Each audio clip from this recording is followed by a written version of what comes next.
En el nombre del Padre, y del Hijo, y del Espíritu Santo. Ven, Espíritu Santo, llena los corazones de tus fieles y enciende en ellos el fuego de tu amor.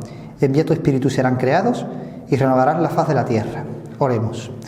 Oh Dios, que has instruido los corazones de tus fieles con la luz del Espíritu Santo, concédenos según el mismo Espíritu conocer las cosas rectas y gozar siempre de sus divinos consuelos. Por Jesucristo nuestro Señor. Amén. Dios te salve María, llena eres de gracia, el Señor es contigo. Bendita tú eres entre todas las mujeres y bendito es el fruto de tu vientre, Jesús. Santa María, Madre de Dios, ruega por nosotros pecadores, ahora y en la hora de nuestra muerte. Amén. Santa María, esperanza nuestra, asiento de sabiduría, ruega por nosotros. Hoy en concreto vamos a hablar tanto del deseo de Dios como de la contemplación y la culminación de este deseo en el misterio de la Eucaristía.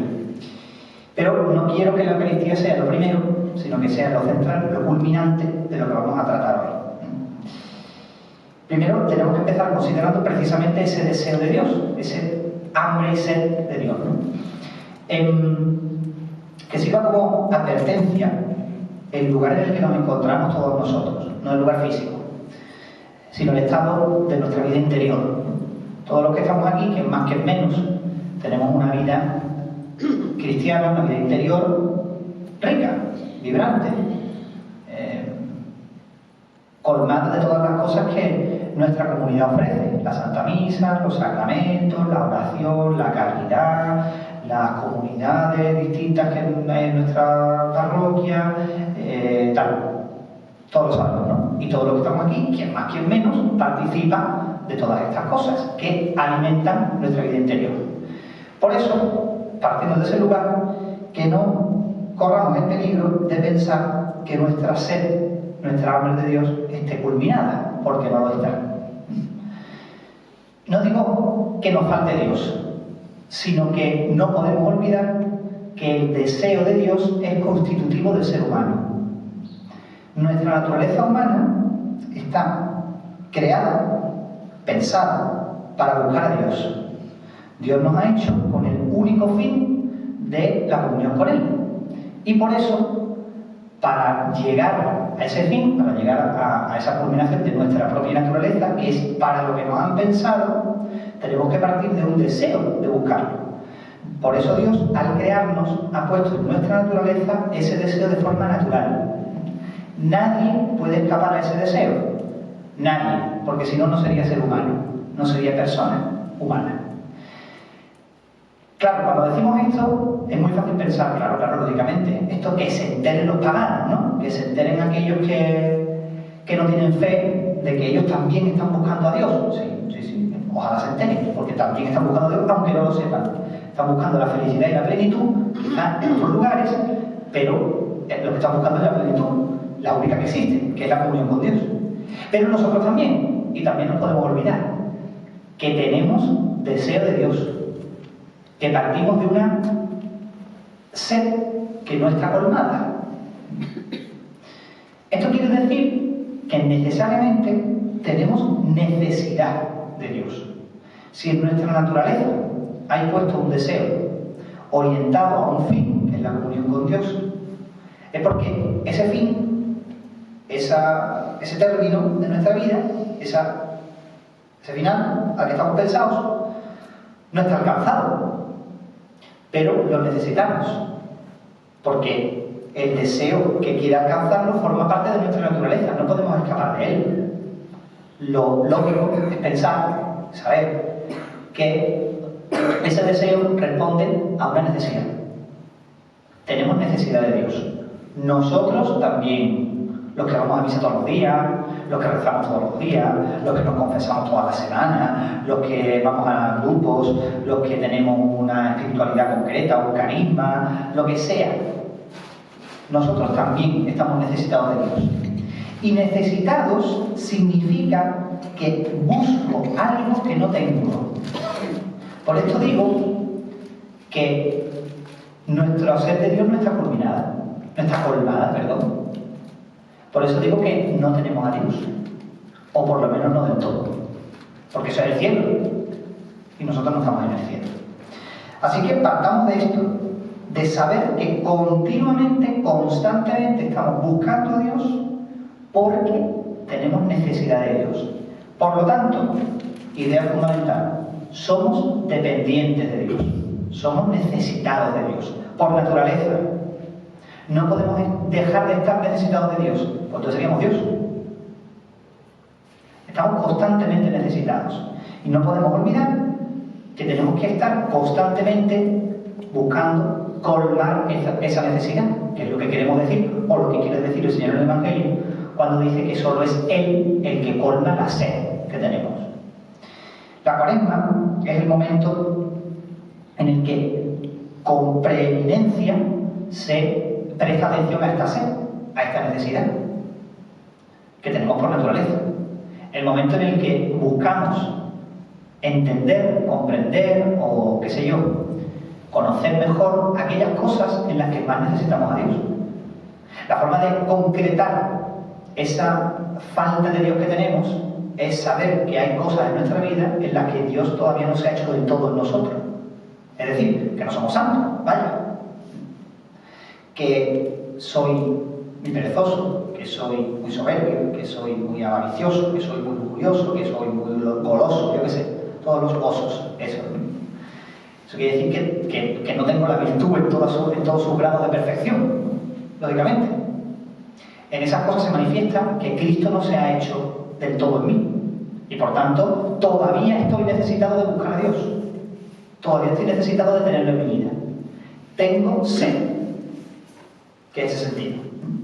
Y esa sed hay que colmarla, hay que saciarla. Me gusta más esa palabra, saciarla.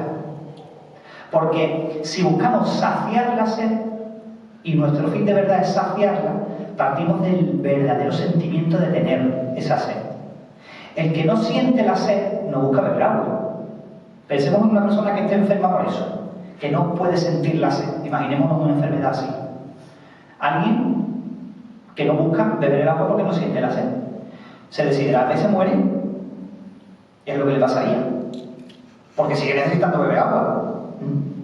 Es más, sigue buscando beber agua, pero no se da cuenta. Eso nos puede pasar también a nosotros, no solo a las personas que no tienen sed. Si no sentimos la sed, no vamos a buscarla.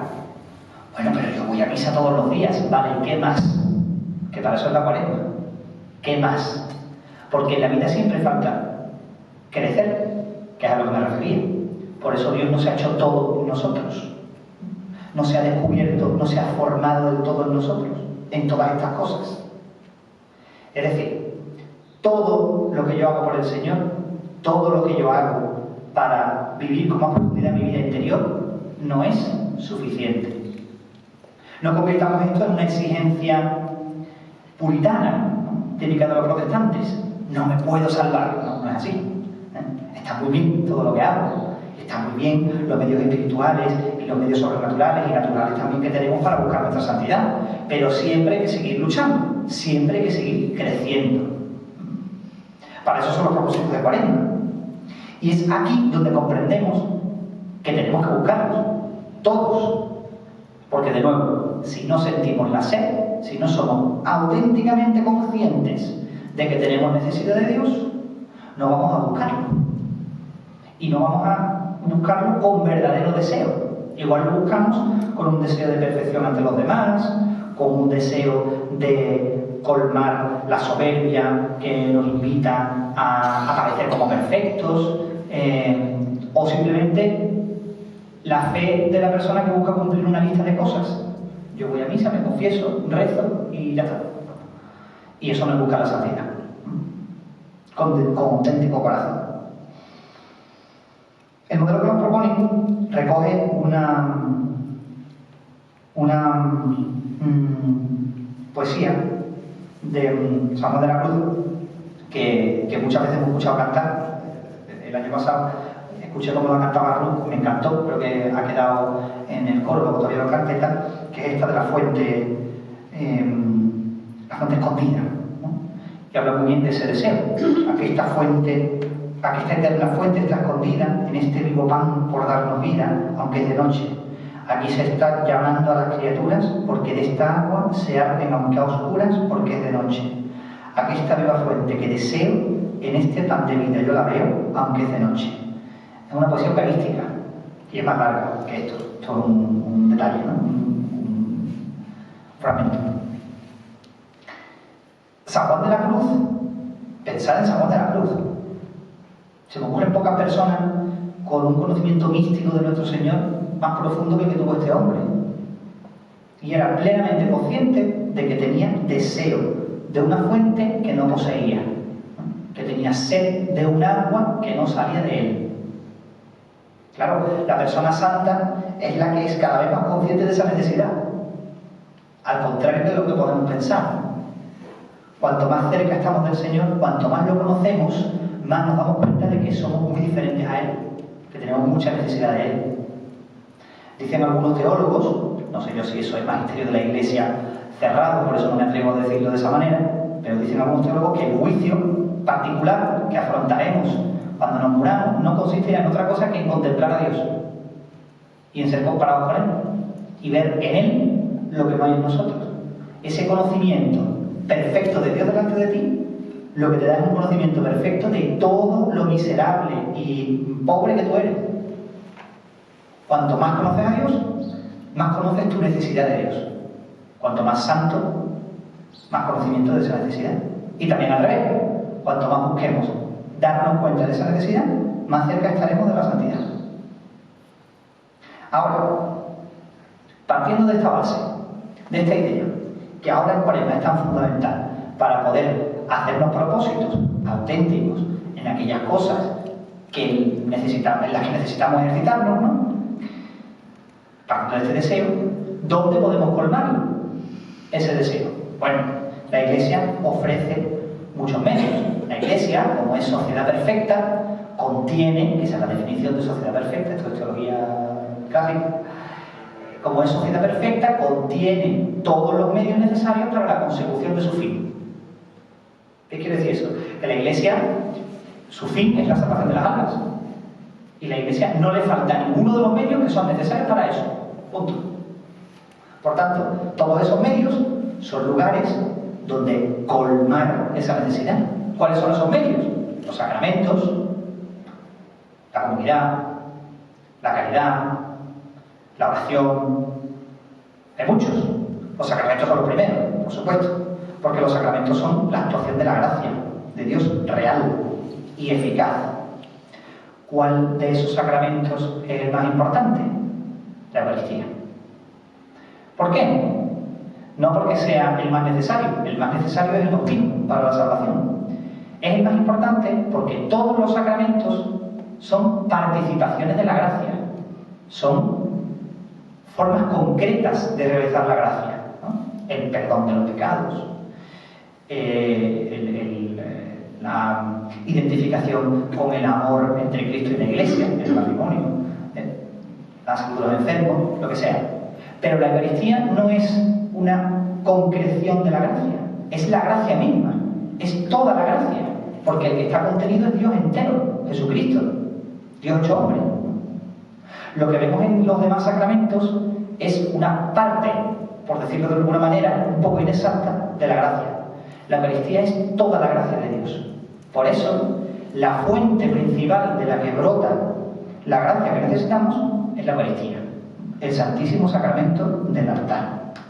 Por eso, ahora en Cuaresma, quizá lo mejor que podemos proponernos, si, por un lado, intentamos conocer ese deseo que todos tenemos de Dios, esa necesidad, dependencia que tenemos de nuestro Señor, por otro lado, hagamos el propósito de contemplar con más cercanía, con más amor, con más profundidad, con más tiempo, lo que sea, al Señor de la Eucaristía, porque es la fuente. Y la Eucaristía, el Señor se ha hecho Eucaristía para dos cosas. Bueno, para una y la otra ha venido dada. Dios se ha hecho hombre y ese Dios hecho hombre se ha hecho sacramento, se ha hecho pan para ser consumido primero. Es decir, para dársenos a nosotros como alimento y colmar nuestra vida de esa gracia que no tenemos por nosotros mismos. Y luego, como consecuencia, ya que se ha quedado bajo la forma del pan, está ahí para ser adorado, para que nosotros tengamos el lugar perfecto en el que estar con Dios, que es Dios mismo, ¿no? Hecho hombre, como nosotros. Por tanto, conviene contemplar lo que el Señor nos dice de sí mismo en la Eucaristía, que es más el centro de lo que hoy tenemos que contemplar, conocido, comprendido, todo esto que he dicho como base, ¿no?, de estas ideas. Vamos a adentrarnos un poco en lo que dice el Señor en el discurso del pan de vida. El discurso del pan de vida es un fragmento del capítulo 6, porque esto sin el capuchón se escucha así, del capítulo 6 del Evangelio de San Juan, el Evangelio según San Juan, en el que Jesús habla de sí mismo como Eucaristía. No ya del sacramento de la Eucaristía, no ya solo de eso, sino de su vida como Eucaristía, es decir, como sacrificio realizado.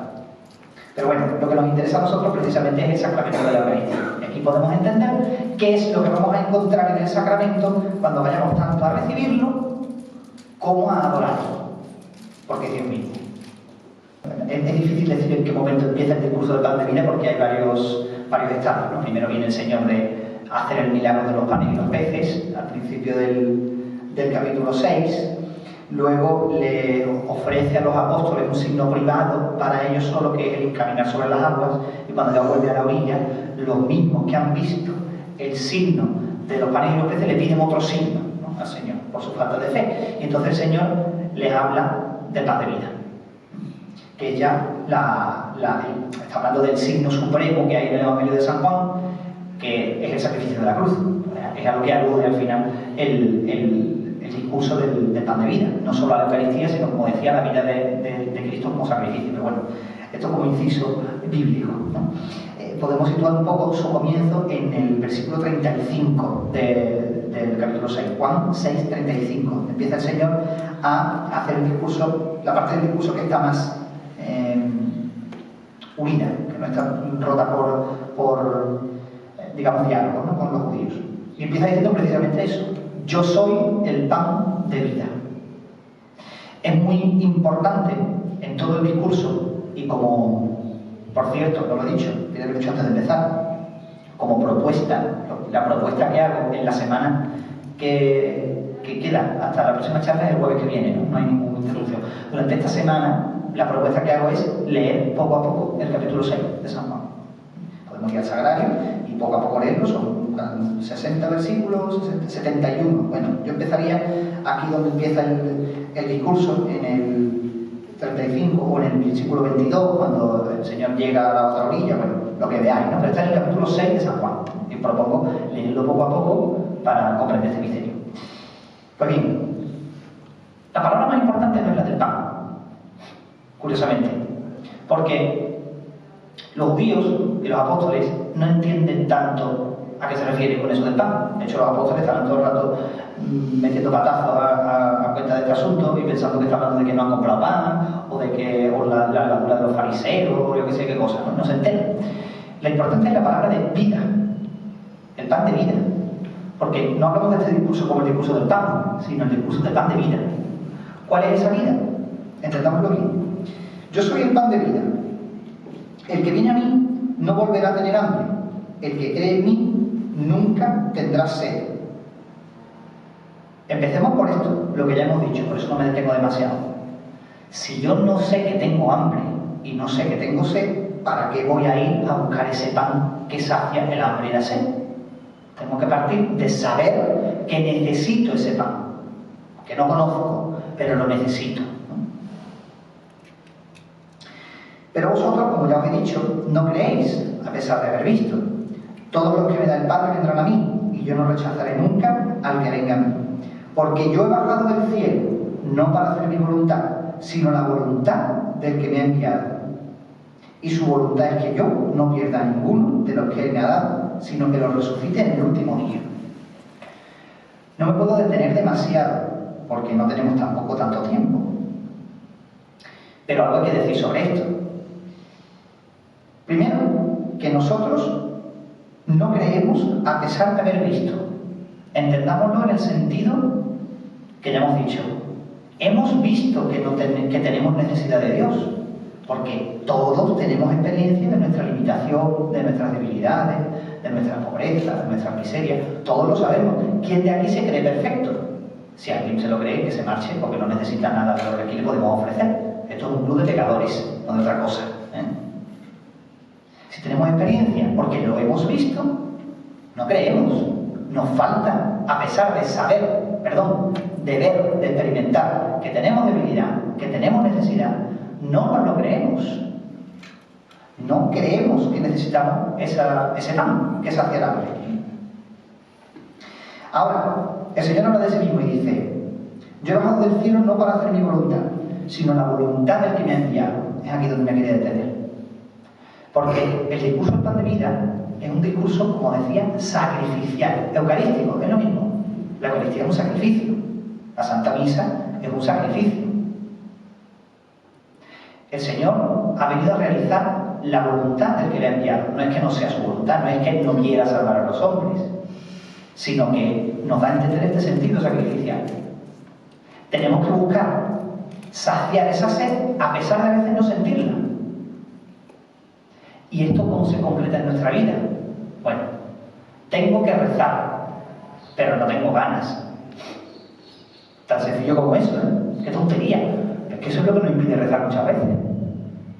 Con los jóvenes, bueno, iba a decir que lo encuentro, es que yo soy de la misma condición. Los chavales de 25 años a los que les digo que tienen que rezar más, cuando se lo digo pienso, güey, yo, ¿no? Es que tengo la misma edad, me pasa lo mismo. Quizás es la dificultad más grande que tenemos, la pereza. Es que deseo crecer en oración, o en mortificación, o en virtudes, pero no me sale. Es que no te va a salir. Es que no es tu voluntad, es la voluntad del que te ha enviado. Tienes que poner precisamente eso, voluntad. Sin voluntad no se realiza un sacrificio. Y si queremos que nuestra vida sea eucarística, que tenga la fuente de la gracia en la Eucaristía, nosotros tenemos que identificarnos en cierto modo con ese misterio, con un misterio que es sacrificio, de hacer una voluntad que a veces no es la nuestra, lo que quiere decir hacer la voluntad del que sabemos que quiere el bien, a pesar de que a veces nosotros no nos apetece el bien. Fijamos bien esto, lo que es voluntad de lo que es apetito, que no es lo mismo. Es que no tengo ganas de rezar, pero sé que tengo que rezar, no es lo mismo. ¿Qué pasa? Que hay que obedecer la voluntad, donde sabemos que podemos poner la potencia de nuestro sacrificio. Mi Padre quiere que todos los que vean al Hijo y crean en Él tengan vida eterna, y yo los resucitaré en el último día. No vamos a entrar en el sentido de la resurrección, no creo que ahora sea necesario, también es una especie de spoiler a la Cuaresma, porque todos sabemos lo que va a pasar al final, pero no vamos a entrar en eso, sino más en el sentido de lo que quiere el Padre, ¿no? Quiere que vean al Hijo, crean en Él y tengan vida eterna, en ese orden.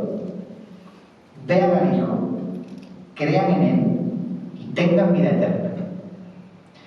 Primero que lo vean. ¿Dónde lo vemos nosotros? En la Eucaristía. Lo podemos ver de muchas maneras. En los hermanos enfermos, en los pobres, en la comunidad, en la iglesia, en los sacramentos, en la oración mental, en el sufrimiento. En todas esas cosas está Cristo presente de verdad, de verdad. Pero lo vemos, entre comillas, lo vemos con los ojos del corazón. En la Eucaristía lo vemos con los ojos del cuerpo. Con estos ojos, los mismos ojos que os ven a vosotros, ven a Cristo en la Eucaristía. Ve a verlo, eso es lo primero. Ese es el orden que dice el Señor, que lo vean. Y ya luego, que crean en Él. No pasa al revés. No pasa que tú tengas que tener primero una enorme fe en la Eucaristía para ir a contemplarlo. Es que de la contemplación procede la fe, no al revés. ¿Por qué?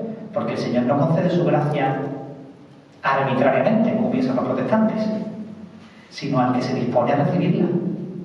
¿Quieres recibir la gracia de ver a Cristo en la Eucaristía? Ve a verlo. Actúa como el que cree y creerás. No porque ese creer sea una ficción, una actuación, sino porque de ese actuar procederá la gracia que Dios te quiere conceder. No porque sea fruto tuyo, de tu esfuerzo, sino porque Dios no se lo va a dar a quien no lo quiere. Obvio. De la misma manera que uno se enamora cuando actúa como si estuviera enamorado, porque lo acaba estando de verdad. Pues esto igual. Y de eso procede él que tengan vida eterna. Como he dicho, el concepto de vida es lo importante en este discurso. Porque el Señor habla mucho del el que vive y cree en mí, no morirá, vivirá para siempre. El primer vive no es igual que el segundo. El que vive, vivimos todos, ¿no? Aquí ninguno está muerto. El Señor habla de gente viva. Y cree en mí. Este es el añadido a la vida, la gracia. Que es distinto. Bueno, es distinto. Es lo que se sobrepone a la naturaleza, lo sobrenatural, la vida en Dios. Esa es la vida de la que nos habla el Señor. Si contemplamos y de ahí recibimos la fe, esa fe nos da la vida de la gracia, la santidad. Esa es la vida con mayúscula, que no es la vida biológica, digamos, ¿no? Es la vida de la gracia, la que nos salva, la vida eterna. Por eso ese apellido, la vida eterna, es a lo que se refiere el Señor cuando habla de esto. ¿Cómo responden los judíos? Ya con esto voy a acabar. ¿Cómo responden los judíos? Este es Jesús, el hijo de José. Conocemos a su padre y a su madre. ¿Cómo se atreve a decir que ha bajado del cielo? Esto podemos ser nosotros, hablando delante de la Eucaristía. Si lo que yo veo es pan, ¿cómo puede esto haber bajado del cielo? ¿Cómo puede ser ese Jesús?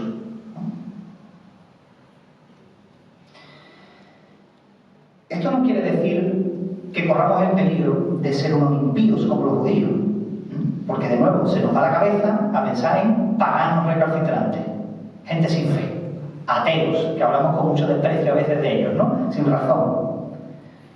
Es que no, yo cómo voy a caer en eso, en no tener fe. Pero es que a veces podemos murmurar en nuestro corazón de la fe que tenemos en el Señor.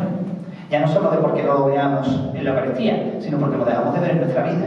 Es que me ha pasado tal cosa, es que he sufrido la muerte de un ser querido, es que he sufrido un accidente, es que tengo enfermedad, es que tengo pobreza. Eso es lo mismo que hacían los judíos en el desierto cuando les aquejaba el hambre, las enfermedades y la serpiente. Ojalá estuviéramos otra vez comiendo las cebollas de Egipto, ¿vale? Allá tú, vuélvete. Pero no vas a ver lo que hay en la tierra prometida. En nuestro caso es el cielo, la Eucaristía. Es esa misma tierra prometida. Que no murmuremos de esta misma manera. Estemos siempre muy atentos a no convertir la ceguera, la oración, o la ceguera dentro de la contemplación de la Eucaristía, o la falta de fe, no la identifiquemos como un abandono de Dios. Al contrario, insisto en esto, primero viene la contemplación, después viene la fe. Refiero como anécdota lo que me ocurre con muchos chavales de FETA, que van a hacer el retiro de FETA, también con algunas de Maús, aquí hay algunas. No de las que dicen esto, pero algunas de Maús. Que van al retiro, tienen un encuentro muy fuerte con el Señor, incuestionable muchas veces, y vienen hablando maravillas de Dios como auténticas profetas, profetisas. Oh, qué sentido el Señor en mi corazón, va a cambiar la vida, no sé cuánto. Y a los 2 meses están viniendo a hablar conmigo y decirme, no sé qué me pasa porque ya el Señor no me habla en la oración. Ya no siento lo que sentía antes. No sé qué ha pasado, el Señor me ha abandonado. Un drama, ¿no? Intenso. Están madurando en la fe. Claro, porque no toda la vida va a ser así. ¿Qué enamorados están 70 años amándose como cuando tenían 15? Sería insoportable. Un amor adolescente eterno, ¿eso qué es? El amor del Señor es maduro, es santo, y busca ser así, estar lleno de gracia. No pretendamos tener ese amor siempre. No murmuremos contra el Señor cuando dejemos de sentir que esa palabra es muy descriptiva de esto. Cuando dejemos de sentir esa devoción, a veces la sentiremos y a veces no, pero el amor está aquí, o no solo aquí, donde siempre está en el actuar, en la voluntad, que decía antes. Fijaros lo que le responde el Señor: no sigáis murmurando, dice, versículo 43. Jesús replicó: no sigáis murmurando. Nadie puede aceptarme si el Padre que me envió no se lo concede. Cuidado con el pensamiento protestante. Bueno, pues ya que Dios me lo conceda, dependerá de él. Si no, no me lo concede por nada. Bueno, pero es que Dios no está jugando al pito con nosotros. Está esperando que tú quieras que te lo conceda. Primero la contemplación, después la fe, que el Señor concede. Y luego la referencia a la vida de la gracia. Yo lo resucitaré el último día, si eso es así. Está escrito en los profetas: y serán todos instruidos por Dios. Todos. Pero tú quieres... esa es la otra cuestión. Es que Dios no va a obligar a nadie, lógicamente. El Señor nos lo ha asegurado. Dejémoslo en esto. El Señor nos ha dado mucha seguridad. Versículo 47. Os aseguro, lo dice el Señor con sus propios labios, que el que cree tiene vida eterna. No os preocupéis. El que busca la fe, la encuentra. El que tiene fe, vive en Cristo. Nos lo ha asegurado. Yo soy el pan de la vida. El que es el pan de la vida nos lo está diciendo. También es el Evangelio de San Juan sigo, el camino, la vid, el buen pastor, etc. Pero la de el camino me parece especialmente descriptivo en esto, porque el camino al Padre es Cristo. Si queremos contemplar a Dios, no podemos hacerlo sin contemplar al Señor. Recordad lo que le dice a San Felipe Apóstol: Señor, muéstranos al Padre y nos basta. Tantos años lleva conmigo Felipe y no me conoces. Quien me ha visto a mí, ha visto al Padre. ¿Dónde vamos a ver al Señor? En el sagrario. En el sagrario. Así que, recordemos esto. Si queremos vivir en Cristo, queremos ser santos, queremos tener la vida de Dios, es necesaria la fe. Está claro. El conocimiento con la cabeza y con el corazón de que el Señor vive, nos ha dado la vida y lo necesitamos. Y para eso hay que buscarla, poner voluntad. De ahí procederá a lo concreto, procederá nuestros propósitos ahora en Cuaresma, ¿no? Aquellas cosas en las que queremos luchar. ¿Qué podemos proponernos después de entender esto? Luchar por tener más oración, por vivir mejor la oración, por contemplar más al Señor. Cuidado con los propósitos, de nuevo, voluntaristas, ¿no? Podemos decir, pelagianos, a los más instruidos en teología. No, yo voy a rezar 3 horas al día. Vale, colega, muy bien, felicidades, no lo vas a hacer. No somos cartujos, digo mucho, porque no nos ha llamado el Señor a ser cartujos. Que lo llamen me parece estupendo, pero no nos ha llamado el Señor a eso. Seamos realistas, pero queramos siempre más. Lo que decía al principio, queramos luchar, porque sin eso no vamos a encontrar la fe. La sinceridad en esa lucha es lo que manifiesta que de verdad queremos buscar la fe, que de verdad buscamos colmar el deseo que sabemos que tenemos, la necesidad de la que hablaba al principio. Si no somos sinceros con esa lucha, al ser realistas y al proponernos luchar en aquellas cosas que sabemos que no necesitamos y no en tonterías, entonces estaremos de corazón buscando colmar ese deseo. Si no, es que no conocemos de verdad ese deseo, lo que decía al principio.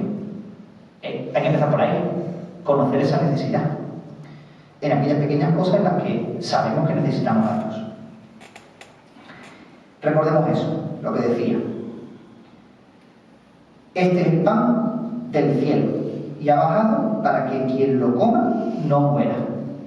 Al final, como decía, la finalidad para la que Cristo se ha hecho pan, es para ser consumido, para hacerse parte de nosotros, para que lo tomemos en la Eucaristía. Pero, dado que ese es su fin último, el más importante, el más pequeño, digamos, comparado, que es adorarlo, el otro fin del que hablaba, es necesario para eso. Si no sabemos adorar a la Eucaristía, no vamos a saber recibirla. Eso es así. Esto quiere decir que el que no reza, el que no tiene una relación de amistad íntima con Jesucristo, casi que no debería acercarse a recibirlo. No tomemos esto como una recomendación moral de la Santa Iglesia, esto es una opinión mía, ¿eh? No confundamos las cosas. Pero a mí me parece muy razonable. ¿Cómo vas a acercarte a comer la carne de aquel que no conoces? Es muy importante la oración, es fundamental. Así que saquemos de este conocimiento de la presencia del Señor en la Eucaristía y de la gracia que nos regala su presencia, el propósito de crecer en vida de oración,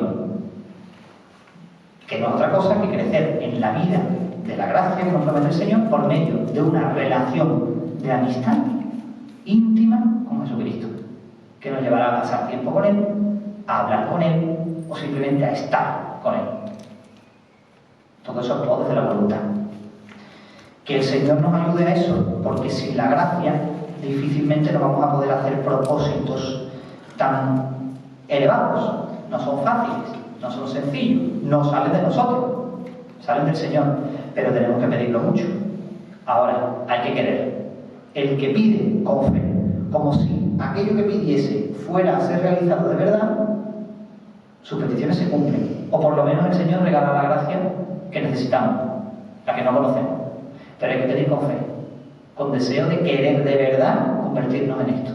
Que el Señor nos conceda un alma verdaderamente contemplativa de oración en el sagrario y en el mundo, en nuestras obligaciones, para que, conociéndolo bien, sepamos recibirlo bien. Gloria al Padre, y al Hijo, y al Espíritu Santo. Siempre, por los siglos de los siglos. Amén. Santa María, esperanza nuestra, asiento de sabiduría, ruega por nosotros.